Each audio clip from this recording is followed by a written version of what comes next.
Have you noticed how the left has sort of like monopolized the minority vote, and yet minorities, the situation of minorities is not improving?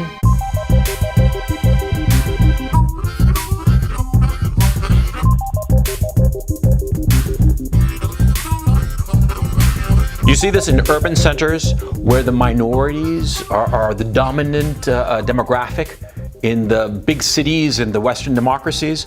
And these minorities, they all tend to vote in bloc. They all tend to vote 90% for the left-wing parties, right? And so the left-wing parties dominate these urban centers, and yet these urban centers are pigsties in some cases, right? They're complete disasters. And they certainly do not help the minority population.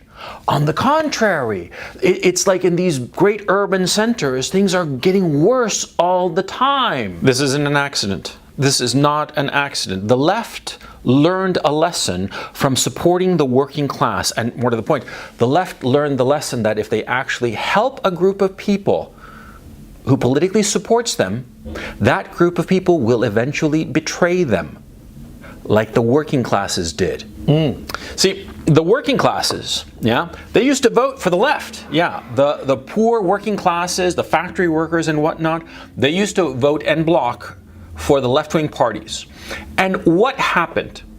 As the economy improved, as the pay of the working classes improved, they started becoming more and more conservative. Of course, because see, if you have absolutely nothing, right? You have $0 in your bank account, you're flat broke. Of course you don't care if somebody else is taxed, because it's not going to affect you, because you don't have anything to tax, right? So if you're poor, if you're flat broke, you're like, sure, tax the rich, I don't care. Tax the middle classes, I don't care. But once you become middle class, and more to the point, once you see that your children could potentially rise up into the upper middle classes or even the upper classes, they might even become wealthy. You might even become wealthy. Well, then you don't want to pay that much tax now, do you? You become a lot more conservative.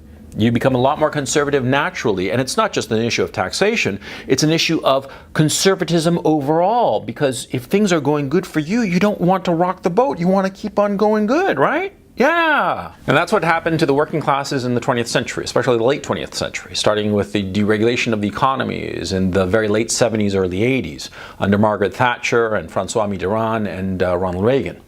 See, the working classes started to rise up, they started to make more money. And of course, they became more conservative, and they started voting conservative.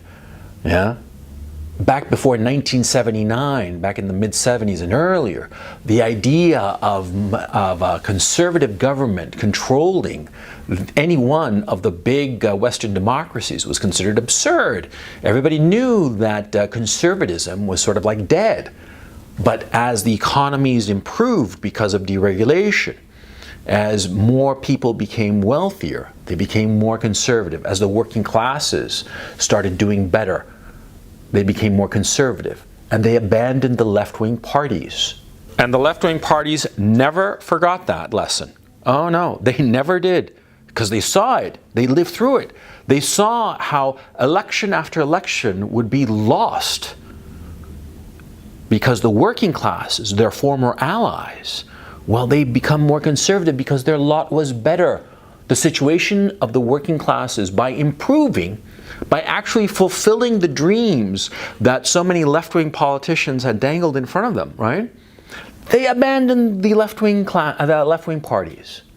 And the left-wing never forgot that, never forgave the working class this betrayal. Oh no. The left-wing parties tried to adjust, especially during the 90s with Tony Blair and Bill Clinton. They essentially pivoted and basically